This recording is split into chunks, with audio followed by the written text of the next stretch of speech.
It's a new year, and that means a new year of video games. In this video, I'm going to talk you through 10 of the most exciting games that are currently scheduled to come out in 2025.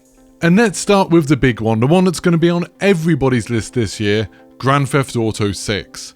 I'm currently on a playthrough of Grand Theft Auto 5. I've been doing it on stream every morning. Check it out on YouTube and Twitch if you'd like to.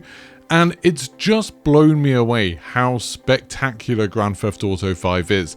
Like, it feels like it's light years ahead of basically every other game that's come out since, except for Red Dead Redemption 2, that was made by the same people.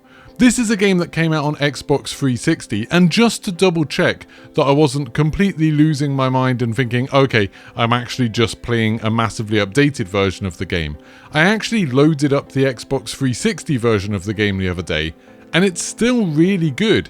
Yeah, it was locked to 30 frames a second and it doesn't look quite as nice, but the core gameplay was just so spectacular, and it feels like no other game other than, like I said, Red Dead Redemption 2 has really come close in terms of making an open world feel alive and interesting, and the pace is so spectacular. Like, every single mission is interesting in its own way. It's constantly encouraging you to do new things, and then beyond the things that the campaign makes you do, there's a whole world of opportunities and just cool little things that the designers hid in there, as well as the awesome emergent gameplay that Grand Theft Auto's known for. Now, in 2025, Grand Theft Auto 6 is finally going to be coming out and is taking us to Miami. Grand Theft Auto Vice City was one of my favourite games in the series. It was my favourite out of that kind of trilogy of GTA 3, Vice City and San Andreas. I just absolutely loved Vice City, so I'm super excited about this, and the only trailer that we've had so far just looked incredible. Like, the graphics were amazing. I've got no idea if that's actually possible on today's consoles, or whether that was running on some crazy PC that's, you know, running 4090s or something like that. But it looked amazing, the lighting looked amazing, it looked really funny the way it was kind of making fun of some videos about Florida. The whole environment looked super interesting and varied. There were wild animals in there were all kinds of different vehicles, huge crowds of people. I just can't wait to see what's in store for us in GTA 6. Now, we don't know when GTA 6 is coming out. All we know from the Take-Two investors call is that it's scheduled for fall 2025. Obviously, it's Rockstar, they might delay it might come out in 2026. I mean, they can afford to release this whenever they want. They could just drop it tomorrow with no more advertising, and it would still be the best-selling game of the year. But whenever it does come out, of course, I'm going to be playing it, I'm going to be streaming it, I'm going to be making videos about it, as well as, you know, everybody else on the internet. This game is going to be absolutely huge. But anyway, I'm sure you've heard enough about Grand Theft Auto 6. Everybody knows about Grand Theft Auto 6. Everybody's excited about it. So let's talk about some of the other games that are coming this year. And the next one I'd like to talk about, coming on February 11th, is Civilization VII. Now, I'm old, so I've been playing Civilization since the first Civilization game, and it's crazy that we're only on the 7th installment, really, when you think of like how many installments of Call of Duty there have been since then, or how many Assassin's Creed games there have been. But Civilization is only on to number 7, and that's because every time a new numbered Civilization game comes out, it's actually a pretty huge leap forwards. They have loads of different ideas about how to handle diplomacy and combat and technology and culture, and this is no different. This time, the big kind of feature of Civilization 7 is that they are detaching civilizations from the leaders. So you will be playing as a leader, and you will be able to kind of build up a civilization, but maybe that'll get merged in with another civilization, and if you stay in charge, you're now a part of that bigger thing. It's a bit more realistic in terms of how civilizations really formed in the real world. You know, a lot of countries that we see today aren't really that old. Instead, they're kind of amalgamated from smaller countries around them, or they've broken off and declared independence. So it's going to be really interesting to see how that works within Civilization 7. Then, for number 3, we've got Assassin's Creed Shadows, launching on Valentine's Day on February 14th. Now, I've got a little bit of a weird history with Assassin's Creed. I've played pretty much all of the major games. I think I've finished them all except for Syndicate and Origins, but I don't know if I've truly enjoyed all of them. Like, Assassin's Creed 2 and Brotherhood were two of my favourite games. Black Flag was absolutely awesome. I really enjoyed Assassin's Creed Odyssey. But the game's definitely had some lows too. I just tried to get back into Syndicate over the last couple of weeks and couldn't do it. I just don't find it particularly fun. Origins felt like a little bit of a slog. Valhalla was way too long. Assassin's Creed Mirage, the most recent one, just felt very, very bland, to be honest. So I've got a little bit of trepidation getting excited about Assassin's Creed Shadows. But everything they've released so far does look really, really cool. It's set in Japan, and who doesn't love Japan? I think the biggest questions for me are, is the story going to be really good? Like, is it going to be compelling? I thought Assassin's Creed Odyssey was pretty good, but the game hasn't always been like that. Like, not every entry has been that compelling. And also, is the actual gameplay going to be interesting? Or are we just going to be clearing areas of markers on a map again? Like, are we going to have 3 or 4 objectives to do over and over and over again in lots of different areas of the map, kind of like we have for most of the bigger Assassin's Creed games? Ubisoft have kind of built this reputation up for themselves of being the studio that makes these big open world games where everything's a little bit bland, everything's very, very repetitive, and games aren't just similar within themselves, but even blend into each other a little bit. I really hope with Assassin's Creed Shadows they've got some new ideas, they're bringing some kind of fresh experiences to the game, maybe focusing a little bit more on having a fun experience rather than just ticking a load of checkboxes off. I'm excited about this game. I'm always excited when there's a new Assassin's Creed game, but I think it's got quite a lot to prove. And then we can go straight from that to a game that doesn't have a lot to prove. Monster Hunter Wilds, I am 100% absolutely sure is going to be awesome. The Monster Hunter games have just got better and better over time, especially as they've started making them a little bit more accessible, a little bit easier for people to get into, and Monster Hunter World was one of my favourite games ever. I absolutely loved playing that. The co-op was absolutely incredible, and it really felt so like epic and cinematic, taking some of those monsters down. Supposedly with Wilds, they've really focused on making it more of a living world, so instead of going on excursions, there's just a big massive open world that you'd explore. There's mounts now that you're going to be able to use, and supposedly the animals have kind of life cycles that you can observe, so you can follow them around and watch them doing their thing. They won't just be standing in a particular spot or on a little patrol route within a certain zone. Instead, you'll be able to find them as they hunt, as they interact with each other. Maybe you'll be able to, because it's a big open world, lead bigger monsters to come and fight each other and stuff like that. It sounds like they're really stepping up absolutely everything about Monster Hunter World, so I'm really excited to see what they can do. It's going to be a lot of fun, it's 4-player co-op, and it's coming out on February 28th. Also playable in February is Elden Ring Nightreign. So this is going to be having a technical test in February. Supposedly you'll be able to sign up for that from January 10th. So if it's already January 10th, make sure you go sign up for it. We don't know when it's going to be coming out, but the full game is meant to come out in 2025. For anyone who hasn't kept up with this, Elden Ring Nightreign is a massive departure for the kind of Dark Souls Elden Ring series. I don't know, is it the Soulsborne series? Is that just a genre now? I don't really know how much these games are connected. But anyway, the idea behind Nightreign is that you will go into a game with 2 friends, or you can do it by yourself. Apparently you can't do it in duos, which is a little bit weird. But you'll go into the game and then you have a kind of sped up leveling up process where you'll go around and start fighting enemies and things like that. But you don't choose where you put your stats, you just automatically level up. And then a circle is going to close in on you each day, and then eventually you'll have to fight a boss at the end of that circle. And the entire round or the entire match will take 3 in-game days. So you'll do 3 big boss fights, I guess, with your team, then try and get, I'm assuming, loot and maybe some kind of progression material, something that will help you in future ones. Go out, find another team or stick with the same team and going and do the same thing again. It sounds like it's really focusing on replayability and being a bit more social, so it's going to be really interesting to see how this works. It does sound like Nightreign is using a lot of elements from Elden Ring, including the map, or at least versions of the map, and lots of monsters. But it does also seem a little bit like we might be seeing some monsters from the Dark Souls games, and personally I wouldn't be surprised to start seeing some things from Sekiro and Bloodborne start sneaking in there too. So Elden Ring looks like super interesting and maybe a slightly more relaxed experience, a bit more fun, a bit more social than what we had in Elden Ring and Dark Souls and Bloodborne that were a lot more hardcore, let's say. So this could be a lot of fun to play with friends and I'm looking forward to it.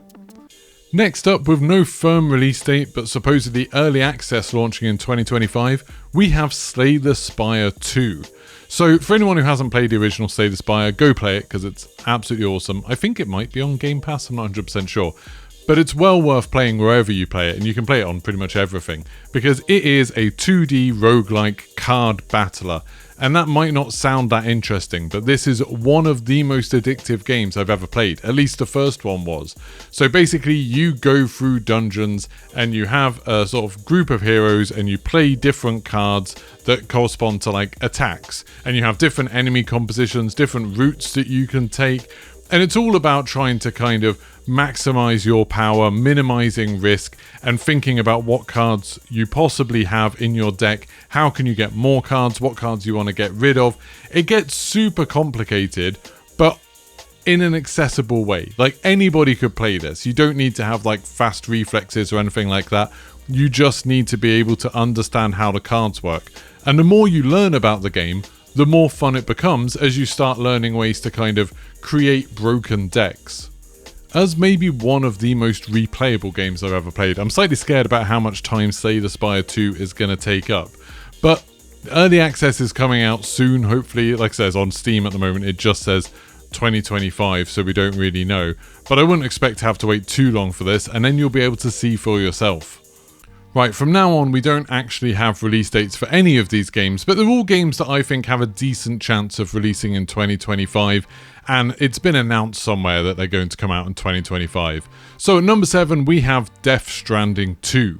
Now, the first game, I haven't finished it. I want to before this comes out, but you might think, well, that's weird. Why would you be so excited about Death Stranding 2 coming out when you haven't even finished the first one? You've still got plenty of that game to play. And the reason really is that it's not even necessarily about me wanting to play Death Stranding, it's that I'm happy it exists. I don't think Hideo Kojima is necessarily the absolute genius that some people see him as, but I do think that he is incredibly brave as a game developer, as a game director, that he's willing to try stuff that other people aren't doing, he's not following trends, he creates something new, and so it's always going to be exciting seeing what he's created.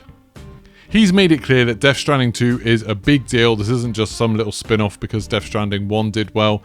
This is going to be something new. I'm sure it's going to be crazy and really hard to understand, and I'm confident parts of it will probably be boring or frustrating, but it'll be something different, it'll be something fresh, and that's something that I think gaming desperately needs, this kind of high-level AAA quality games that are purely creative and innovative rather than just trying to copy somebody else.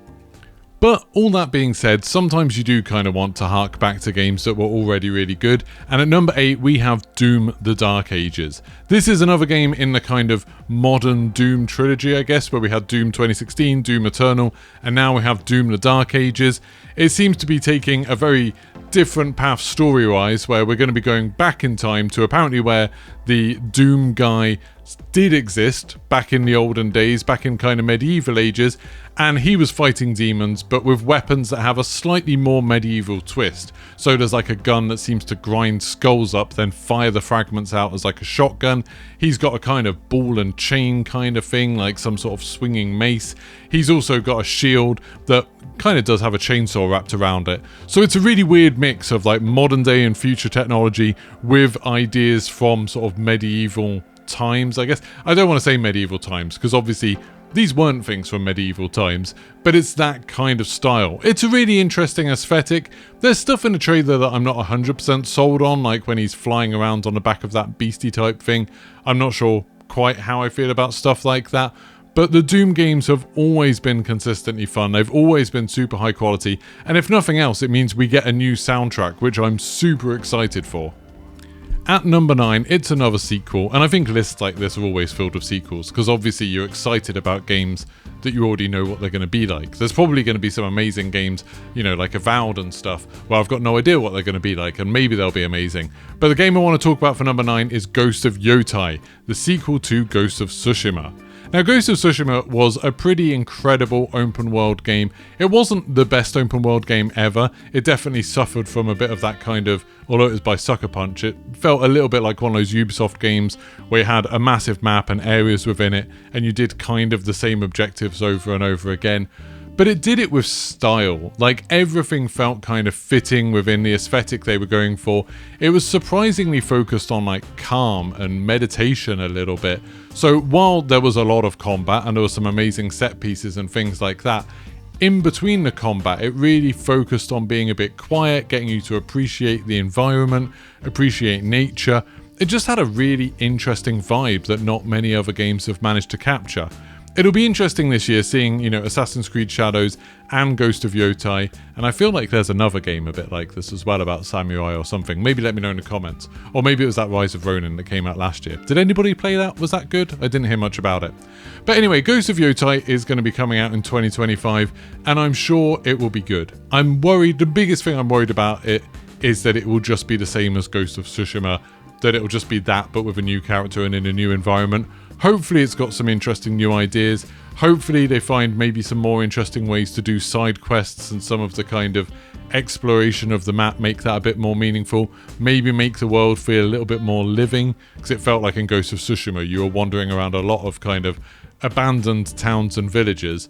Maybe they'll be able to make this one feel a little bit more vibrant. Then finally at number 10 we have the one that I'm the least confident will come out this year, and that's Fable. So Fable, the new one, is being made by Playground Games. They're the people who have been making the Forza Horizon games. So a little bit weird, this one isn't being done by Lionhead. But it's been worked on for a very long time. We've had a few different trailers come out for it, and they've all been really, really funny. They've all been really interesting. They haven't really shown us what the gameplay's like. And I was talking on stream to someone today about, oh, am I going to do a replay of the Fable games before this one comes out? And I don't think I will, because while the Fable games were a lot of fun at the time, they haven't aged that well. The combat really isn't very good at all. A lot of the objectives that you're doing are really, really basic. It's kind of from a bygone era of gaming. So it's a little bit up in the air how Fable's really going to play. What's the combat going to be like? Is it going to be like, you know, Dark Souls style combat with parries and dodges and things like that? Or is it going to be really simplified again? What's the mission structures going to be like? Are you going to be able to be like super creative in the way you solve things, or is it going to be mostly linear within stories? We've really not got much of an idea of what Fable's like. But the vibe of the trailers have been really, really funny. They've got lots of famous British actors in, and you know, they've all seemingly put in quite interesting performances, so that's really cool. Playground Games are known for making some pretty spectacular looking open worlds with the Forza Horizon series, so I'm sure this is going to look absolutely amazing. We just don't really know how good they are at action RPGs. So for Fable, I am definitely excited to see what it's like. I don't know how good it will be yet. We know so little about the game, but I'm definitely excited to play it, and I really hope it does come out this year. But let me know in the comments below, which games are you super excited about that are coming out this year? What games would you love to see me play on stream or make videos about? Let me know in the comments below. Don't forget to leave a like if you enjoyed this video, and I'll see you for the next one. Goodbye.